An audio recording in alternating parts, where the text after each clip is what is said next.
అందరికీ నమస్కారం అండి. వమ్మెర పోతన గారు రాసిన ఆంధ్ర మహాభాగవతం అష్టమ స్కందం వామనావతారంలోని ఒక చక్కటి పద్యం. బలిచక్రవర్తి యజ్ఞం చేసి బ్రాహ్మణులకు దానాలు ఇస్తుండగా శ్రీ మహావిష్ణువు వామనుడై వచ్చి తనకు 3 అడుగుల నేల దానంగా ఇవ్వమని అడుగుతారు. బలిచక్రవర్తి అందుకు అంగీకరించి దానం ఇచ్చేందుకు సిద్ధపడతారు.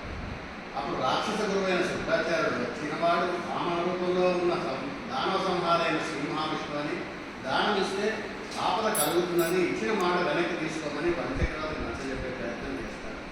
అందుకు బలిచక్రవర్తి శ్రీ మహావిష్ణువు అంతటి వాణి చేయకుండా నా చేయి పైన ఉండటం ఎంత అదృష్టం, అంతకన్నా సిరి సంపదలు రాజ్యాధికారం ఏమీ గొప్పవి కాదని ఇచ్చిన మాట కోసం ఎంతటి త్యాగానికైనా సిద్ధపడి కీర్తి గడించిన సిరి ప్రముఖుల్ని ఈనాటికి మరొకున్నాం అని చెప్పుతున్నటువంటి చక్కటి కారే రాజులు రాజ్యములు గలవే గర్వోన్నతిని పొందరే వారే సిరి మూట కట్టుకొని పవంచాలిరే భూమిపై పేరైనంగలదే శివి ప్రముఖులను ప్రీతిని యశకాములై ఇవే కోర్పులు వారలను మరచిరే ఇకాలము భాగవా. చిన్న కవిత అండి. మన హైదరాబాద్ వాస్తవ్యులు జె నరసింహ గారు రాసినటువంటి పద్యం మద్యం కవిత. పద్యం తెలుగువాడి సొంతం, మద్యం ప్రపంచం సొంతం. పద్యం తెలుగువాడి సొంతం, మద్యం ప్రపంచం సొంతం.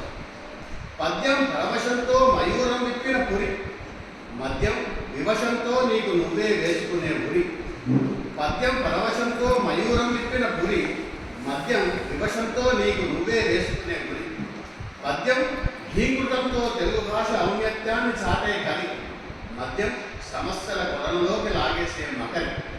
పద్యం భీకృతంతో తెలుగు భాష ఔన్నత్యాన్ని చాటే కలి, మద్యం సమస్యల కొరంలోకి లాగేసే మకరి. పద్యం పాడితే పరిగెత్తుకు వస్తాడు ఆ హరి, మద్యం వాడితే పారిపోతుంది సిరి. పద్యం పాడితే పరిగెత్తుకు వస్తాడు ఆ హరి, మద్యం వాడితే పారిపోతుంది సిరి. మద్యం ఎన్నికల్లో విజయానికి నేపథ్యం, పద్యం భారతికి కవులిడిన హృదయ నైవేద్యం. మద్యం ఎన్నికల్లో విజయానికి నేపథ్యం, పద్యం భారతికి కవులిడిన హృదయ నైవేద్యం.